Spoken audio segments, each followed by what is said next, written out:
Assalamualaikum warahmatullahi wabarakatuh. Perkenalkan, nama saya Sucia Pratiwi, NIM 18053137. Pada video kali ini, saya akan membahas materi tentang pembangunan dan pertumbuhan ekonomi. Ada beberapa indikator yang akan saya jelaskan. Yang pertama yaitu pengertian pembangunan ekonomi. Yang kedua, faktor-faktor yang mempengaruhi pembangunan dan pertumbuhan ekonomi. Yang ketiga, tujuan dan arah pembangunan ekonomi. Yang keempat, indikator keberhasilan dan kegagalan pembangunan ekonomi.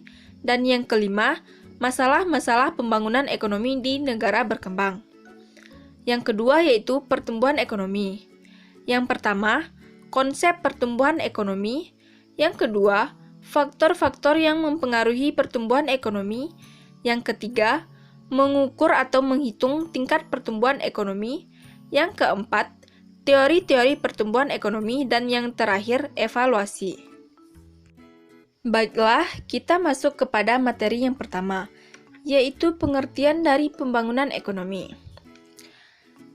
Pembangunan ekonomi adalah suatu usaha menaikkan pendapatan total dan pendapatan per kapita dengan memperhitungkan adanya pertambahan penduduk dan disertai dengan perubahan mendasar dalam struktur ekonomi suatu negara dan pemerataan pendapatan bagi penduduk suatu negara. Baiklah, kita masuk kepada materi yang kedua, yaitu faktor-faktor yang mempengaruhi pembangunan dan pertumbuhan ekonomi. Terdapat dua faktor yang mempengaruhi pertumbuhan dan pembangunan ekonomi, yaitu faktor ekonomi dan faktor non-ekonomi. Baiklah, kita masuk kepada faktor ekonomi. Terdapat 6 indikator dalam faktor ekonomi. Yang pertama yaitu faktor sumber daya manusia atau SDM, di mana SDM menjadi faktor yang sangat penting terhadap tinggi rendahnya pertumbuhan maupun pembangunan ekonomi. Hal ini karena dalam suatu proses produksi, peran sumber daya manusia sangat vital, yaitu sebagai tenaga kerja sekaligus sebagai pengusaha yang bertugas mengkombinasikan faktor produksi dalam menghasilkan barang dan jasa. Yang kedua yaitu faktor sumber daya alam atau sumber daya atau SDA, di mana sumber daya alam disebut juga sebagai faktor produksi alam, menjadi salah satu faktor yang dapat mempengaruhi kenaikan maupun penurunan pertumbuhan dan pembangunan ekonomi. Yang ketiga yaitu faktor perkembangan teknologi. Teknologi merupakan faktor penentu kenaikan atau penurunan pertumbuhan dan pembangunan ekonomi, karena dengan menguasai teknologi akan memudahkan bagi suatu negara untuk mengelola sumber daya alam yang dimiliki. Yang keempat yaitu faktor ketersediaan barang modal, di mana sumber daya modal dibutuhkan manusia untuk mengelola sumber daya alam yang ada. Yang kelima yaitu faktor budaya, di mana faktor budaya memberikan dampak tersendiri terhadap pembangunan ekonomi. Faktor budaya dapat berfungsi sebagai pendorong atau pembangkit pembangunan, akan tetapi dapat juga menjadi penghambat pembangunan. Yang ketujuh yaitu kebijakan pemerintah, di mana kebijakan pemerintah terhadap masalah moneter, keberpihakan pada pergerakan sektor real, dan kemudahan dalam aktivitas bisnis akan memudahkan pertumbuhan ekonomi. Yang kedua yaitu faktor non-ekonomi. Faktor non-ekonomi ini mencakup sosial kultur yang ada di masyarakat, seperti keadaan politik, stabilitas dan keamanan negara, kelembagaan dan sistem yang berkembang dan berlaku atau pelayanan birokrasi di masyarakat. Kita masuk kepada materi yang ketiga yaitu tujuan dan arah pembangunan ekonomi. Pembangunan nasional dilaksanakan untuk mewujudkan tujuan nasional, seperti termaktub dalam pembukaan Undang-Undang Dasar 1945 alinea keempat, yaitu melindungi segenap bangsa Indonesia dan seluruh tumpah darah Indonesia, memajukan kesejahteraan umum, mencerdaskan kehidupan bangsa, dan ikut melaksanakan ketertiban dunia yang berdasarkan kemerdekaan, perdamaian abadi, dan keadilan sosial, serta mewujudkan cita-cita bangsa sebagaimana termaktub dalam Alinea 2 Pembukaan Undang-Undang Dasar 1945. Terdapat dua tujuan pembangunan ekonomi. Yang pertama, tujuan pembangunan ekonomi jangka pendek, dan yang kedua, tujuan ekonomi dalam jangka panjang. Tujuan pembangunan ekonomi adalah untuk meningkatkan kesejahteraan masyarakat.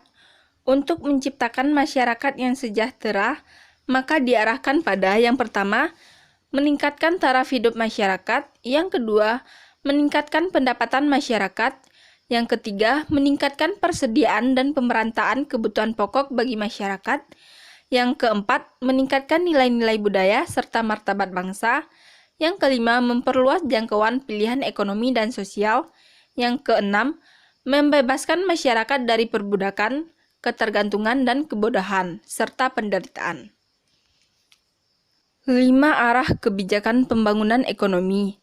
Yang pertama, mengembangkan sistem ekonomi yang bertumpu pada ekonomi lokal, yang dilaksanakan sesuai prinsip persaingan usaha yang sehat dan perlindungan konsumen dengan peraturan yang berlaku.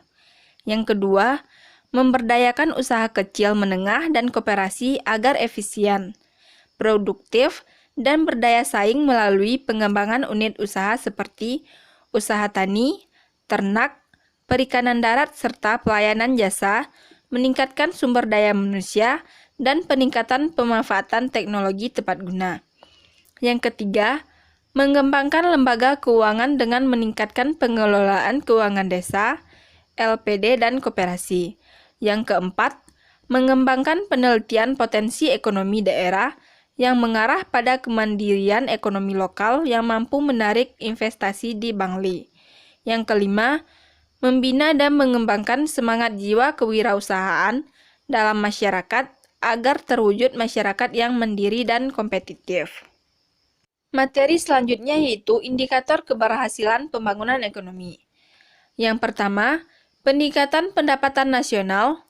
Yang kedua, pertumbuhan ekonomi, pendapatan per kapita dengan memperhitungkan tingkat pertambahan penduduk, terjadinya perubahan sosial dan perubahan struktur ekonomi, distribusi pendapatan, indeks kualitas hidup, urbanisasi, kesempatan kerja, neraca pembayaran luar negeri, peranan sektor industri dan jasa, angka rata-rata harapan hidup, angka kematian bayi, dan angka melek huruf.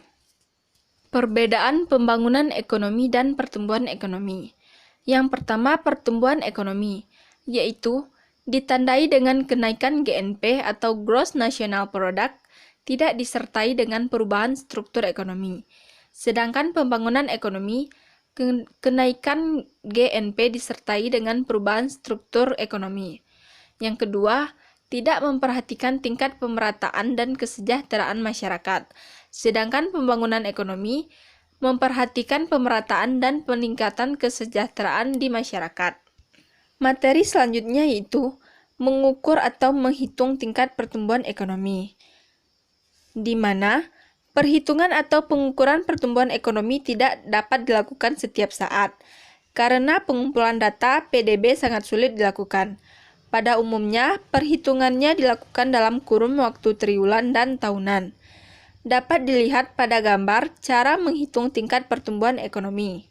Materi yang terakhir yaitu teori-teori pertumbuhan ekonomi.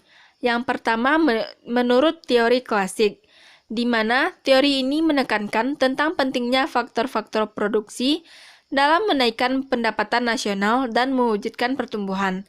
Akan tetapi, yang terutama diperhatikan ahli ekonomi klasik adalah peran tenaga kerja. Menurut mereka, tenaga kerja yang berlebihan akan mempengaruhi pertumbuhan ekonomi.